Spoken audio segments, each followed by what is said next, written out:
just added a lockbox. These are really good for combination lockboxes, and I've put it underneath here. And basically it means that I can kind of put in the combination, and it's great for your spare key because you don't need it very many times.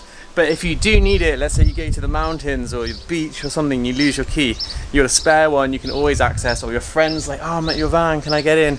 You can always put them in there, and 4-digit combination, no one's going to guess it, no one's going to really know it's there anyway.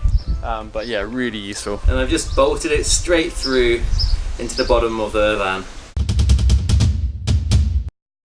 I hope you enjoyed that video. We work really hard to make these videos, and we really appreciate that you helped us by supporting the content that we make.